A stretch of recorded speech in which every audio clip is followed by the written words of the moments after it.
Hello hello.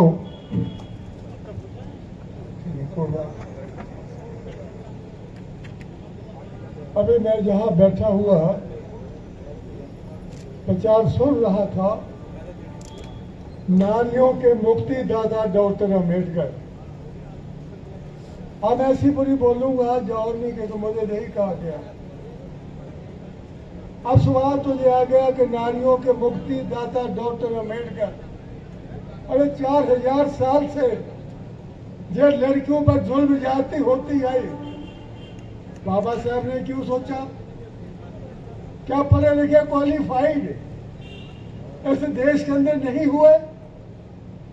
अरे 4000 साल से ये लड़की गुलाम रही, लड़की चाहे किसी भी जाति धर्म या बरादरी की हो। क्या डॉक्टर अम्बेडकर ने किसी एक समाज के लिए काम किया? अरे आज ये कुर्सियां खाली हैं, बाबा साहब का नाम सुनते ही ये देश तो क्या सारी वर्ल्ड के अंदर डॉक्टर अम्बेडकर का जन्मदिन मनाया जा रहा, किसी और का नहीं। आज मैं यहाँ बैठा कोलंबिया यूनिवर्सिटी के अंदर, जब मैं गया वहां देखा सिंबल ऑफ द नॉलेज, और दूसरी बात ये बराक ओबामा में लिखा था वहां पर, अगर डॉक्टर अम्बेडकर अमेरिका में हुए होते तो मैं इनको सूर्य की उपाधि देता, सूर्य की डिग्री देता। अब मैं ये कहता हूं 1913 का संकल्प, अब बाबा साहब की बच्चियों में जहां जीजीएम और सब पदाधिकारी बैठे हुए हैं, मैं 84 साल की उम्र के अंदर आपके बीच में मैं लास्ट ईयर भी आया था। बाबा साहब ने कोलंबिया यूनिवर्सिटी में जब गए 1913 में संकल्प लिया था।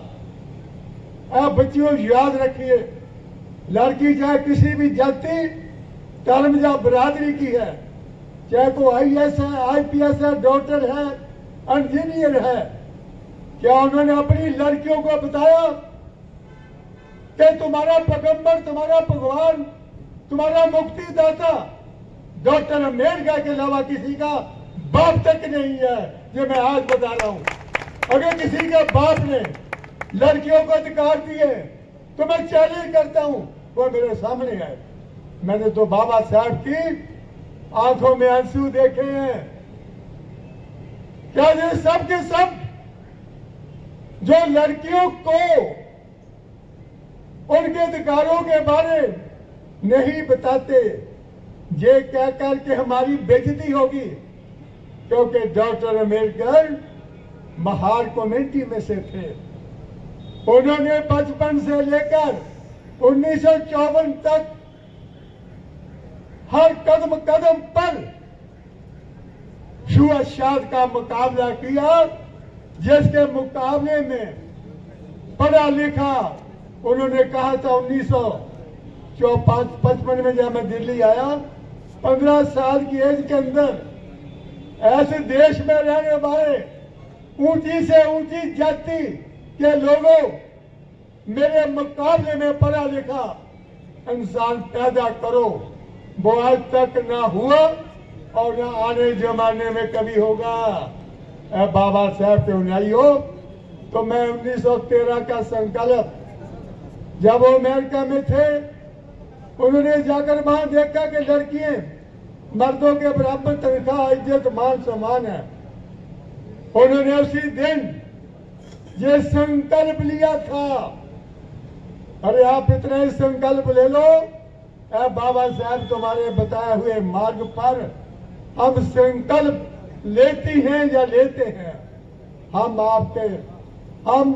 संकल्प लेते हैं जो आपने हमारे लिए कष्ट, बेइज्जती, अपमान सहन किया है दूसरे समाज के लोगों से, क्योंकि पार्लियामेंट के अंदर एक बिल पास था, हिंदू कोड बिल। अब 1913 के बाद जब उसने कंपैरिजन देश की लड़कियों से किया, उसने संकल्प किया, वो 1942 के अंदर बादशाह की काउंसिल के अंदर लेबर मिनिस्टर बने, 8 घंटे की ड्यूटी, चाइल्ड लेबर और जो मैटरनिटी लीव है बाबा साहब की देन है। 1951 के अंदर बाबा साहब ने उस संकल्प को पूरा किया।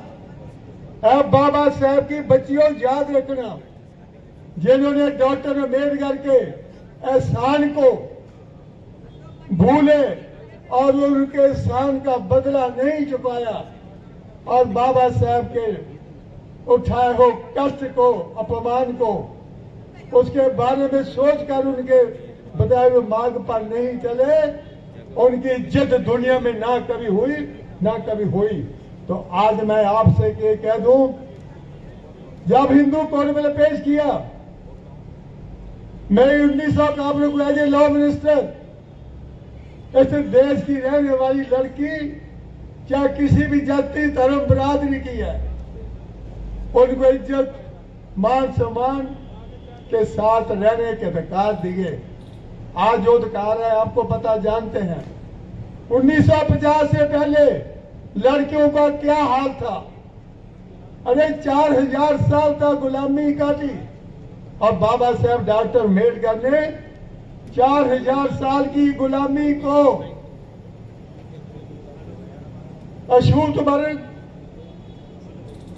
महिला वर्ग, 4 साल की गुलामी को बाबा साहब ने सिर्फ 1.5 साल के अंदर और गुलामी की जंजीरों में काटकर, जमीन को काटकर आज आपको मान और सम्मान के साथ अधिकार दिए, मतलब 1.5 साल में।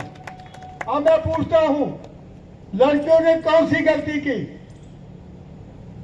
जिसको बाबा साहब के अलावा इस देश में रहने वाले अपने आप को बुद्धिजीवी कहते हैं, क्या उनके दिमाग में यह नहीं आया कि लड़कियों की गुलामी को, जंजीरों को काटना बड़ा जरूरी है?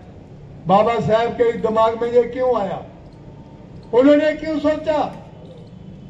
आज उन लोगों को अपनी लड़कियों को बताने में बड़ी शर्म महसूस होती है।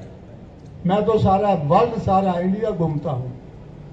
बाबा साहब ने कोलंबिया यूनिवर्सिटी में उन्होंने जो संकल्प लिया था, आज आपको बाबा साहब की बच्चियों, अगर आपने देश में सारी महिलाओं को तैयार करना शुरू कर दिया तो तुम्हारे को आगे बढ़ने से रोकने वाली कोई ताकत पैदा नहीं हुई है। ये मैं आज आपको कहकर जा रहा हूं। अब मैं आपको ये अपील करते हुए, अभी मैंने हिंदू कोड बिल की एक कॉपी दी है एक लड़की को, वो लड़की नहीं है, अरे वो मजबूत है।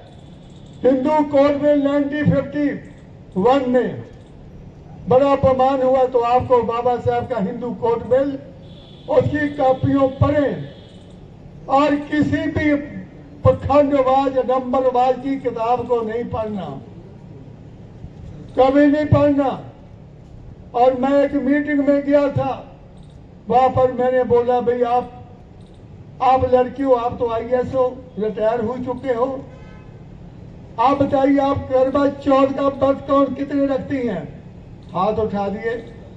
मैंने बोला, भाई करवा चौथ का व्रत मैं किसी जाति धर्म बरादरी के नहीं, मैं परंपरा के खिलाफ हूं।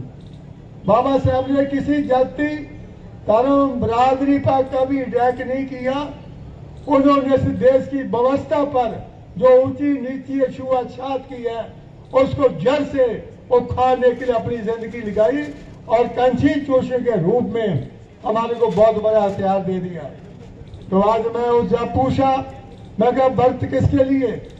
अगर व्रत रखने पर उम्र बढ़ती है तो फिर ये मरते क्यों हैं? मैं तो सारी वर्ल्ड घूम चुका हूं, 4 दफा वर्ल्ड घूम चुका हूं, और आज मैं आपके बीच में ये कहने के लिए आया हूं। वैसे तो मैं BSNL में जाता हूं, क्या मुझे मौका मिलता है कि मुझे बड़ा अटैच है आप लोगों के साथ। इसमें गैप ऑफ कम्युनिकेशन नहीं आने देना। बाबा साहब की उन बातों को जो उन्होंने अपने सीने पर सहकर, बेइज्जती सहन कर आपको अधिकार दिए हैं, उनका कर्जा उतारने के लिए आपको एकजुट होकर हर महिला को, क्या किसी समाज की है, उसको बोलिए कि ये आपको अधिकार दिए हैं, किसने दिए हैं? आपको नंबरवाद, पखंडवाद, इससे दूर रहकर एजुकेट राइट एजिटेट और बुद्धिज्म।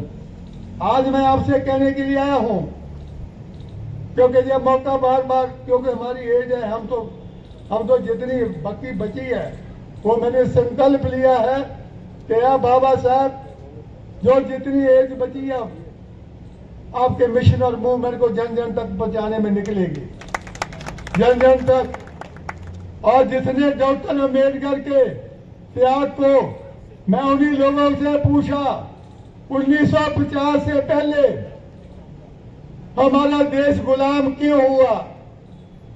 क्योंकि ऊंच नीच जात पात इतनी जोरों पर थी कि कभी इकट्ठे नहीं हो सकते थे, और तो और हम हमेशा गुलाम रहे, और लड़कियां तो बहुत ही गुलाम रही, किसी की भी हो। और धन हो बाबा साहब डॉक्टर अम्बेडकर। अरे इतने खूबसूरत बाबा आपने कभी देखा इनके मुकाबले में को पढ़ा लिखा खूबसूरत बाबा मैंने तो देखा है। अरे उनके चेहरे पर कभी भी मुस्कुराहट नहीं आई थी, वो सोचते रहते थे। और जिन्हें नकली बाबे हैं जो लोगों को गुमराह कर रहे हैं, और नंबरबाज में, पखंडबाज में, कईयों के धागे जहां है, काला धागा एक एटम बम जहां बना होता है कि तुम्हारी रक्षा होगी, उन सब बाबों को डॉक्टर अम्बेडकर ने अपने कानून के तहत जेलों में बंद कर दिया है। ये है आपके बाबा साहब के कानून का ताकत। तो मैं आपसे फिर ये बात कहते हुए कि लड़कियों, आप देश के संविधान को, जिसको डॉक्टर अम्बेडकर ने अपना खून पसीना लगाकर 2 साल 10 मिनट 11 दिन में 18 दिन में कंप्लीट हुआ, और उनकी उम्र 10 साल कम हो गई। अरे वो तो आपके पापा ने लिखा, किसी के पापा ने नहीं लिखा, मेरे पापा ने लिखा। आज मैं आपको ये कह दूं, आपको संविधान को, उससे पहले कभी 2-4 कैदी नहीं हुए थे। बाबा साहब का संविधान लगते ही, बाबा साहब का संविधान अडॉप्ट करते ही अभी बता दिया रिकेश जी ने, और उसके बाद आर्मी, नेवी, एयरफोर्स में भर्ती होने के अधिकार दिए। 1972 के अंदर पाकिस्तान और बांग्लादेश बना, उसके अंदर 93,000 विद मॉडर्न वेपन के साथ टाका ग्राउंड के अंदर जनरल ए के नियाजी, मेजर जनरल फरमान अली ने जनरल जगजीत सिंह अरोड़ा के आगे सरेंडर किया। आप बताइए इस संविधान में कितनी ताकत है कि बाबा साहब के संविधान में कि 93,000 लोग जो थे वो कैदी बनाए, जबकि 1950 से पहले 4,000 साल में कभी 4 कैदी नहीं बने थे। तो मैं चंद बातें आपको बता दी। अभी मैं ज्यादा टाइम नहीं लूंगा, क्योंकि मैं तो चाहे 15 दिन बोलता रहूं। और डॉक्टर अम्बेडकर ने अभी सुरेश मीना कह रहे थे कि संविधान लागू होने से पहले बाबा साहब की आंखों में आंसू थे और रो रहे थे कि जिनके हाथों में मैं संविधान सौंप रहा हूं, उनकी नींद साफ नहीं है, अंदर से बेईमान है, मात्र परस्त है, वो इसको ईमानदारी से लागू नहीं करेंगे। अगर लागू कर दिया तो ये देश दुनिया की सुपर पावर बनेगा। वो आज तक लागू नहीं हुआ, उन्होंने रिजर्वेशन कभी मांगा नहीं था। ये बाकी कभी मौका मिलेगा आपके बीच में फिर आकर बाबा साहब की कही हुई बातें और उनका किया हुआ संघर्ष बताऊंगा। अभी टाइम ज्यादा हो गया है। मैं आप लोगों से इसकी अपील के साथ आप बाबा साहब डॉक्टर अम्बेडकर के बताए हुए मार्ग पर चलेंगे, क्योंकि बाबा साहब किसी एक समाज के नहीं थे। वो इस देश में रहने वाली हर जाति धर्म बरादरी के बरादरी के लिए थे, क्योंकि वोट का अधिकार उन्होंने सब लोगों को दिया, इसलिए बाबा साहब सबके थे। ये बताकर मैं अपनी बात को यही खत्म करता हूँ। जय भीम, जय भारत।